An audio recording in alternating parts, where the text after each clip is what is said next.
नमस्कार प्रभु, कैसे हैं आप? तो फाइनली कल हमने 3 कमाल के मुकाबले देखे। प्रो कबड्डी की सीजन 9 की शुरुआत हो गई है बेंगलुरु में और आज भी 3 मुकाबले हैं। स्वागत है आप सबका एक्सचेंज 22 प्रेजेंट्स सुनील के सूत्र में। कुछ एक जानकारियां हैं जो आपके साथ मैं शेयर करना चाहता हूं, कुछ एक खबरें मैंने सुनी हैं। एक खबर जो कल से सोशल मीडिया के चक्कर काट रही है वो ये है कि ईरान के खिलाड़ी, चाहे वो शादलू हों, फजल अत्रा चली हों, अबूजार मेघानी हों या नबी बख्श मोइन हों, वापस भारत नहीं आए हैं। पहले जब कैंप लगे थे तो ये सारे खिलाड़ी भारत में मौजूद थे, तो इनको वापस जाना था ईरान और फिर भारत आना था नए वीजा के साथ। अब तक की जो खबरें मिल रही हैं, जो कुछ सूत्रों ने हमें बताया है, वो ये कि कुछ तकनीकी दिक्कतें हो गई हैं और ईरान के खिलाड़ी कम से कम इस वीडियो के शूट किए जाने तक वापस भारत नहीं पहुंचे हैं। तो इस एपिसोड में, इस वीडियो में जो मैं सूत्र दूंगा वो ये मान के चलूंगा कि अनफॉर्चुनेटली ये हमारे सारे कमाल के जो ईरान के खिलाड़ी हैं कम से कम आज के दिन इन मैचेस में मौजूद नहीं रहेंगे। आशा करता हूं कि जब तक ये वीडियो आप तक पहुंचे और जब तक मैच शुरू हो वो खिलाड़ी लौट आएं। हालांकि उससे मेरे इस वीडियो पे थोड़ा प्रभाव जरूर पड़ेगा क्योंकि प्रिडिक्शंस आगे पीछे हो जाएंगी, लेकिन वो ज्यादा महत्वपूर्ण नहीं है। ज्यादा महत्वपूर्ण ये है कि जितने हमारे बड़े बड़े खिलाड़ी हैं जो अपनी टीम की फॉर्मेशन के लिए, टीम की स्ट्रेटजी के लिए महत्वपूर्ण हैं, वो वापस लौटे। और दूसरी बात, एक्सचेंज 22 जो हमारे इस वीडियो के स्पॉन्सर हैं, उनकी ऐप पे आप जाइए और प्रो कबड्डी को लेकर, कबड्डी लीग को लेकर आप बहुत ही कुछ कमाल के सौदे कर सकते हैं, कमाल की गेम्स खेल सकते हैं। तो ये वीडियो पूरा देखिएगा, उन सारी चीजों के बारे में मैं आपको जरूर बताऊंगा। तो आज भी प्रभु ट्रिपल पंगा है, 3 मुकाबले हैं प्रो कबड्डी में। पहला मुकाबला होना है पटना पायरेट्स और पुनेरी पल्टन के बीच में। पीपी बनाम पीपी। पटना पायरेट्स के कोच अब रवि शेट्टी हैं, जो इससे पहले पुनेरी पल्टन की युवा टीम युवा पल्टन के कोच थे। जो अभी सुपरस्टार खिलाड़ी हैं पुनेरी पल्टन के, उनमें से बहुत सारे खिलाड़ी रवि शेट्टी खोज के लेके आए थे। वो रवि शेट्टी जो पहले यू मुंबा के कोच और असिस्टेंट कोच भी रह चुके हैं। लेकिन पुनेरी पल्टन के कोच वो हैं प्रभु जिन्होंने बंगाल वॉरियर्स के साथ सीजन 7 जीता हुआ है। बीसी रमेश साहब, जो पहले भी इस टीम का हिस्सा रह चुके हैं। तो बड़ा ही कमाल का मुकाबला ये होने वाला है। अनफॉर्चुनेटली, जैसा मैंने पहले बताया, अभी तक की स्थिति के अनुसार इधर शादलू नहीं खेलेंगे, उधर फजल और नबी बख्श मोइन नहीं खेलेंगे। तो इन खिलाड़ियों के इनकी अनुपस्थिति को मानते हुए कि नहीं खेल पाएंगे, क्या होने वाले हैं जीत के सूत्र इन दोनों टीम्स के लिए, वो आपकी पेशे खिदमत करता हूं। सबसे पहले बात करते हैं पटना पायरेट्स की। सबसे पहली चीज जो उनको करनी है, अब चूंकि हम मान रहे हैं कि फजल नहीं है, मोइन नबी बख्श नहीं है, तो टीम में से अनुभव एकदम से गायब हो गया है। लेफ्ट कॉर्नर पे कोई युवा खिलाड़ी आएंगे, थर्ड रेडर संभवतः पंकज मोहिते होंगे या कोई और होंगे। तो जो फजल और मोइन नबी बख्श को लाने की सोच थी कोच साहब की कि टीम में अनुभव का भंडार आ जाए, वो अब नहीं है। क्या पटना पायरेट्स इस बात का फायदा उठा सकते हैं? ये पहला सूत्र है उनकी जीत के लिए, क्योंकि कैप्टेंसी मटेरियल अब इस टीम में कोई बचा नहीं। संभवतः असलम कैप्टन हो या सोमवीर कैप्टन हो, दोनों के पास टीम चलाने के अनुभव नहीं है।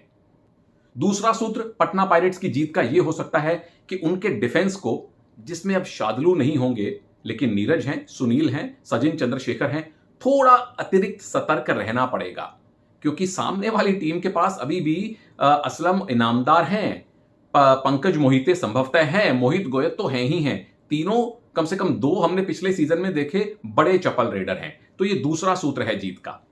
तीसरा सूत्र पटना पायरेट्स के लिए यह रहने वाला है प्रभु कि सचिन तंवर, उनके लीड रेडर, उनके स्ट्राइक रेडर, उनके ऊपर, उनके कंधों पे सबसे ज्यादा जिम्मेदारी है। क्योंकि सामने भले ही फजल ना हो, लेकिन अभी भी आपको बीच में संकेत सावंत की और अभिनेश नागराजन की कवर्स की जोड़ी दिखाई देगी। अभी भी राइट कॉर्नर पे आपको सोमवीर दिखाई देंगे। तो इस डिफेंस को, जो पिछले सीजन में बहुत बढ़िया से खेली थी, और साथ में असलम, मोहित 2 कमाल के ऑलराउंडर हैं, तो 7 में से 6 खिलाड़ी बेहतरीन डिफेंडर होते हैं। लेफ्ट कॉर्नर जो भी आए वो भी 7 में डिफेंडर होंगे। तो इस अग्रेसिव, एक्साइटिंग डिफेंस को तोड़ने की जिम्मेदारी, तोड़ने का सूत्र है सचिन तंवर पे, क्योंकि उनके पास स्पीड बहुत जबरदस्त है। अब बात करते हैं पुनेरी पल्टन की। उनकी जीत के सूत्र उनके 2 युवा खिलाड़ियों के हाथ में है। मोहित गोयत मेरे लिए सबसे महत्वपूर्ण खिलाड़ी हैं। क्यों? नंबर 1, वो राइट रेडर हैं। सामने लेफ्ट कॉर्नर पे आपके सामने शादलू ने होना था, जो अब नहीं है, तो आपको एक एक्स्ट्रा एडवांटेज मिल गया। दूसरा, क्योंकि वो राइट रेडर हैं, नेचुरल तौर पे जो इनका रनिंग हैंड टच आएगा वो आएगा राइट कवर पे, जो होने वाले हैं विरोधी टीम के कैप्टन नीरज। तो अगर मोहित अपने हैंड टचेस से या अपने रनिंग किक से नीरज को बाहर बिठाने में कामयाब हुए तो पटना पायरेट्स की डिफेंस में से भी जो अनुभव है वो खत्म हो जाता है। दूसरा सूत्र, नो प्राइजेस फॉर गेसिंग, असलम इनामदार के हाथ में है। उनको अगर कैप्टन बनाया जाता है, जो मुझे लगता है कि शायद कैप्टन हो, क्योंकि महाराष्ट्र के साथ अभी अभी नेशनल गेम्स खेल कर आए हैं, नेशनल्स भी खेले हैं। हालांकि कैप्टन वहां शंकर गदई थे, लेकिन असलम के पास अब चूंकि बड़े लेवल पे खेलने का अनुभव है और ज्यादा मैच्योर खिलाड़ी लगते हैं मुझे वो, तो उनको लीडरशिप स्किल दिखानी होगी। फजल की कमी, कम से कम लीडरशिप के जो अभाव हमें लग रहा है कि टीम में हो, उस अभाव की क्षतिपूर्ति करनी पड़ेगी असलम इनामदार को। दूसरा मुकाबला आज की शाम जो होने वाला है, बड़ा ही कमाल का रोचक मुकाबला होगा। एक तरफ है गुजरात जायंट्स, जिनके कोच अब मनप्रीत सिंह नहीं है, राम मेहर सिंह हैं, जो ट्रॉफीज जीतने में जिनकी महारत हासिल है। और सामने है वो तमिल तलाईवाज, जिनके कैप्टन को एज अ प्लेयर ट्रॉफी जीतने की आदत है। अभी अभी पवन सहरावत 2 सीजन पहले बेंगलुरु बुल्स के साथ जीत के आए हैं, सबसे महंगे खिलाड़ी बने हैं प्रो कबड्डी इतिहास के, 2 करोड़ 26 लाख। मतलब तमिल तलाईवाज ने अपना आधा बजट एक प्लेयर पे अगर लगाया है तो उसकी जिम्मेदारी भी ज्यादा बनती है, लेकिन उसका स्टारडम भी हमें पता चलता है कि 50% बजट अगर एक खिलाड़ी पे आप लगा रहे हैं तो वो खिलाड़ी कितना कीमती होगा। गुजरात जायंट्स के लिए जीत के सूत्र क्या होने वाले हैं? हालांकि सबसे बड़ा सूत्र तो उनकी बेंच पे है, राम मेहर सिंह साहब, जो लेजेंड है हमारी प्रो कबड्डी के।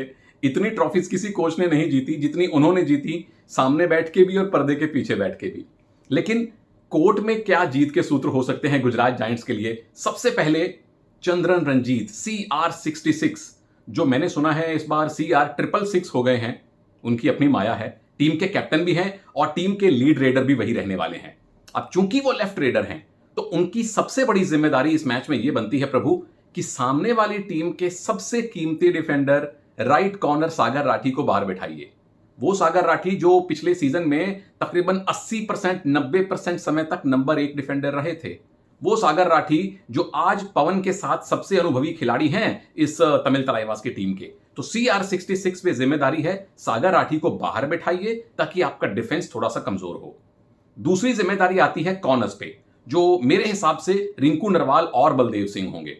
वैसे एक डिस्क्लेमर मैं आपको दे दूं कि इन वीडियो से पहले मैं कोचेस से बात नहीं करता हूं, उनसे नहीं पूछता हूं कि कौन सी टीम वो खिलाने वाले हैं, ताकि किसी भी तरह से कोई कॉन्फ्लिक्ट ना हो। ये पूरी तरह से मेरी अपनी अजम्पशंस हैं जो आप लोग भी अनुमान लगा सकते हैं।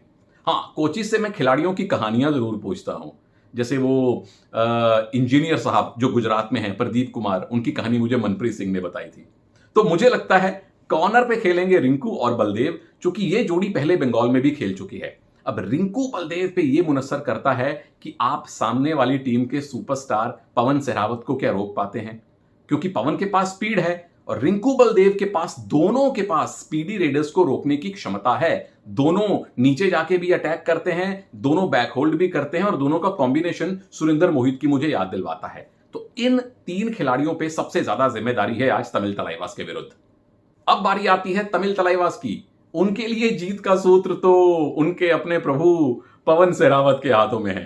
हालांकि जे उदय कुमार साहब, उनके कोच, बहुत अनुभवी हैं, बहुत स्कीमी हैं, पर कार्यान्वित क्या पवन कर पाएंगे? अब जिम्मेदारी भी उनके ऊपर ज्यादा है, पैसा भी ज्यादा मिला है और मुझे पूरी आशा है कि पवन उस पैसे को भी जस्टिफाई करेंगे, जो कप्तान का रोल उनको दिया गया है उसको भी अच्छी तरह से निभाएंगे।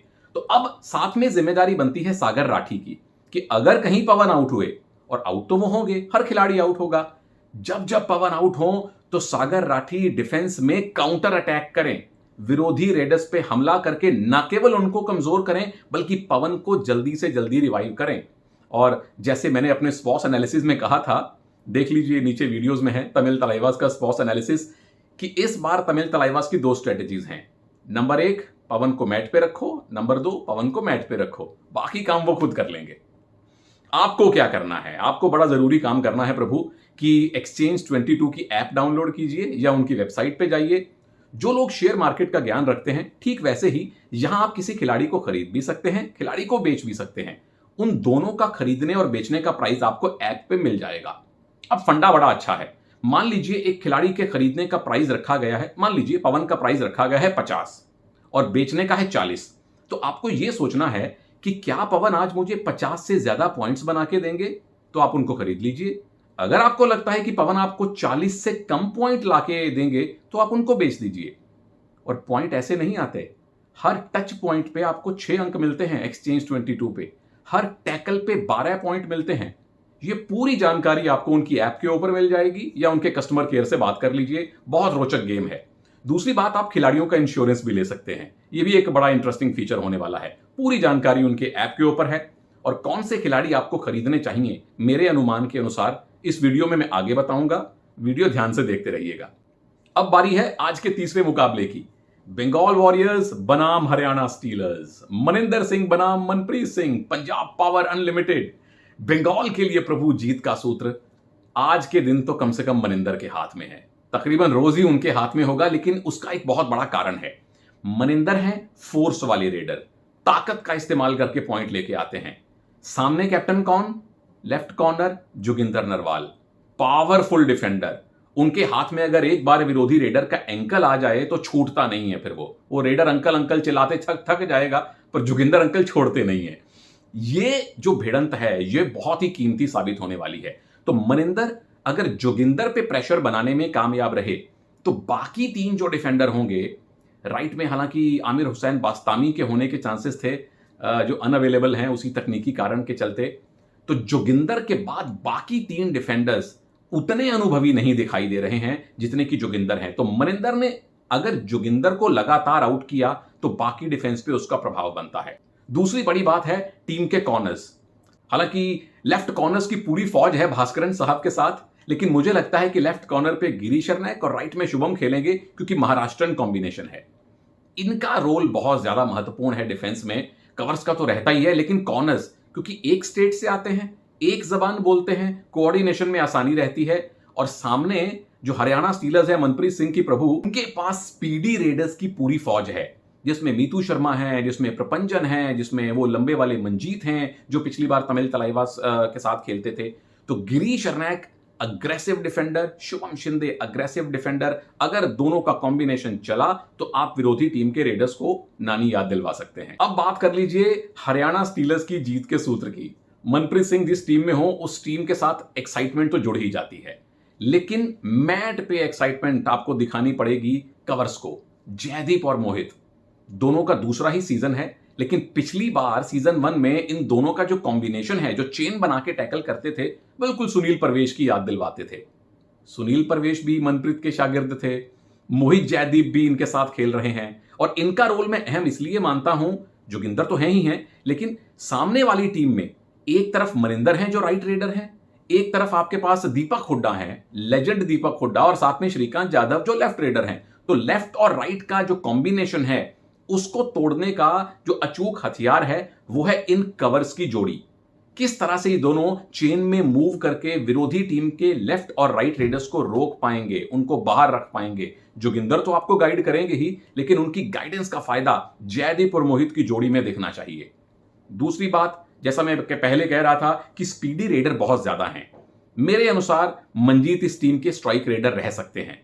वो लंबे भी हैं तो उनकी रीच ज्यादा हो जाती है, लंबे डग भरते हैं और स्पीड के साथ दौड़ते हैं। और उधर अगर गिरीश शरनैक आपको आउट करने की स्कीम लगाएंगे तो मंजीत उनको टेम्प्ट करके बाहर बुला के अपनी स्पीड से बीट कर सकते हैं। तो इन 3 खिलाड़ियों के लिए मुझे लगता है हरियाणा स्टीलर्स के पास जीत का सूत्र रह सकता है। अब बारी आती है कि कौन से खिलाड़ी आपको एक्सचेंज 22 की ऐप पे इन 3 मुकाबलों के लिए खरीदने या बेचने चाहिए मेरे अपने अनुसार। लेकिन अपने विवेक का इस्तेमाल जरूर कीजिए। जिस भी खिलाड़ी को खरीदें या बेचें, अपना दिमाग जरूर लगाइए, अपनी जेब का भी ख्याल रखिए और दिमाग का भी इस्तेमाल रखिए। पहले मैच में मुझे लगता है कि Patna pirates, no prizes for guessing, Neeraj आपके डिफेंडर होने चाहिए, क्योंकि एक टैकल करने के 12 अंक मिलते हैं, हाई 5 लगाने के एक्स्ट्रा पॉइंट मिलते हैं। साथ में सचिन तंवर सबसे स्ट्राइक रेडर हैं, एक टच पॉइंट आपको 6 अंक दिलवाता है इस ऐप के ऊपर, एक बोनस आपको 3 अंक दिलवाता है, सुपर 10 के अलग से पॉइंट मिलते हैं। पुनेरी पलटन में मोहित और असलम, इनके अलावा और कोई 2 खिलाड़ी हो ही नहीं सकते आज की तारीख में। अगर फजल होते तो हमें जरूर उनको रिकमेंड करता। और मोहित और असलम ऑलराउंडर हैं, एंकल होल्ड भी अच्छा करते हैं, तो आपको भर भर के पॉइंट दिलवा सकते हैं। जहां तक गुजरात और तमिल का सवाल है, गुजरात जायंट्स में कैप्टन चंद्रन रंजीत को रखिए क्योंकि ज्यादा रेड वही करने वाले हैं। साथ में रखिए बलदेव सिंह को, उनके राइट कॉर्नर। और जो तमिल तलाईवाज हैं, पवन आंख मूंद के लीजिए, सागर राठी आंख मूंद के लीजिए। तीसरे मैच में जहां तक बंगाल वॉरियर्स का सवाल है, उसमें मनिंदर सिंह को जरूर लीजिए, कैप्टन है। 1 से 40 मिनट तक लगातार बिना थके बिना रुके रेड करते हैं, खूब पॉइंट लेके आते हैं। साथ में गिरीश अर्नैक, गिरीश अग्रेसिव अर्नैक जिस दिन अपने फॉर्म में खेलते हैं, विरोधी रेडर्स की बगियां उधेड़ देते हैं। और जहां तक हरियाणा स्टीलर्स का सवाल है, जोगी भाई को रखिए, उनके कैप्टन लेफ्ट कॉर्नर बड़े अच्छे एंकल होल्ड करते हैं। और साथ में रखिए मंजीत को, जो उनके स्ट्राइक रेडर होने वाले हैं। और एक्सचेंज 22 की दूसरी खासियत मुझे अभी याद आ रही है कि जैसे हम शेयर खरीदते हैं ना, कि मान लीजिए एक कंपनी का एक शेयर लिया, यहां आप खिलाड़ियों के शेयर खरीदते हैं। एक खिलाड़ी को आप चाहे 10 बार खरीदिए, एक खिलाड़ी को चाहे आप 15 बार बेचिए, कोई उसमें सीमा नहीं है। और भी बहुत सारे फीचर हैं जो मैं रोज आपको आने वाले वीडियोस में बताऊंगा, और वो आप उस ऐप पर भी और कस्टमर केयर से भी जान सकते हैं। तो इस विश्वास के साथ कि इसी तरह से आप प्यार बरसाते रहेंगे, मुझ पे भी और हमारे खिलाड़ियों पे भी, उन पे थोड़ा ज्यादा, क्योंकि हमारे असली स्टार वो हैं। और हमारा संवाद बना रहेगा। आपके कमेंट्स बहुत सारी ऊर्जा देते हैं, बहुत स्नेह देते हैं। बहुत बहुत धन्यवाद आप सबका। जय हिंद।